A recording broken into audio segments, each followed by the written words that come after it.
మీరు ఎప్పుడైనా అనుకున్నారా మల్టీ స్టారర్లో ఇప్పుడు ఇప్పుడు సినిమా తీస్తే మల్టీ స్టారర్లో నాతో పాటు ఈ యాక్టర్ చేస్తే ఫర్ ఎగ్జాంపుల్ మొన్న ఒక చిన్నది గ్లిమ్స్ రిలీజ్ చేశారు కమల్ హాసన్ గారిది రజనీకాంత్ గారిది అది బ్లాస్ట్ అయిపోయింది అసలు ఆ మ్యూజిక్ కానీ వాళ్ళు రావడం కానీ వాళ్ళ మధ్య కాన్వర్జేషన్ ఇప్పుడు ఈ సినిమాలో హీరో ఎవరు అన్న కాన్వర్జేషన్ అలాగా మీతో నా జనరేషన్ ఆఫ్ యాక్టర్స్లో ఈయనతో చేస్తే that's gonna be next level of cinema అన్న కాన్సెప్ట్ ఏమన్నా మీకు అనిపించింది అది చూసినప్పుడు అనిపించి సక్సెస్ వచ్చి it gives way for all those things. ఇప్పుడు ఈ సినిమా సక్సెస్ అయిందంటే బైకర్ ఇంకా నెక్స్ట్ ఇంకా బెటర్మెంట్స్ వస్తాయి అన్నిట్లో, ప్రొడక్షన్ నుంచి కాంబినేషన్ నుంచి. మీరు అనుకున్నారా అంటే వీళ్ళతో చేస్తే ఈ యాక్టర్తో చేస్తే it's going to be a blast అని? అందరితోనే ఎవరితో చేసినా well and good, it will be nice. ఎప్పుడు చెయ్యకుండా ఇద్దరు కలిసి చేస్తే డెఫినెట్గా బాగుంటుంది. బట్ రెండు హీరోలు కలిసినా కూడా మెయిన్ హీరో సబ్జెక్ట్ బాగుంటే బ్లాస్టే.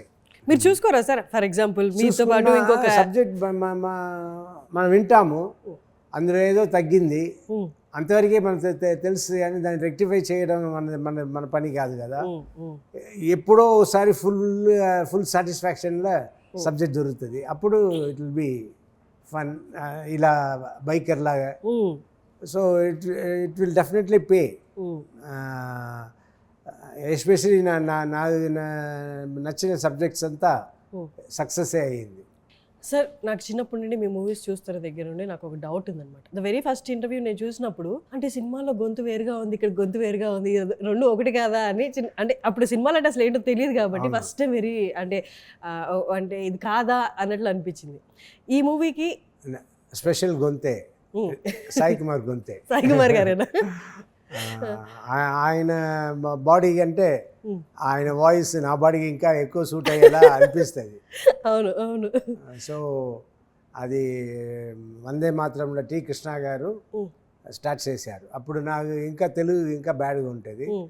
సో అప్పుడు ఆయన నేను పనికిరాను అని సాయి కుమార్ని మాట్లాడించారు. అది చాలా బాగా సూట్ అయ్యింది. సో ఇమ్మీడియట్గా ఆయన ప్రతిఘటన సినిమా చేశారు, అందులోనూ సాయి కుమార్.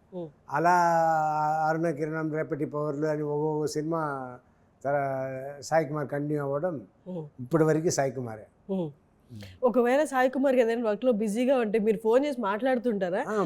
ఈ సినిమా చూసి సాయి దగ్గర నుంచే నాకు ఫస్ట్ రిజల్ట్ వస్తుంది. ఈ సినిమా ఫోన్ చేసి రాజ్ మనం పాస్ అయిపోయాం అన్నట్టు ఆయన మెసేజ్ ఇచ్చారు, అమ్మ మాట్లాడారు. సో డెఫినెట్గా ఈ cinema it will be a success, but ఎంత సక్సెస్ అనేది చూడాలి.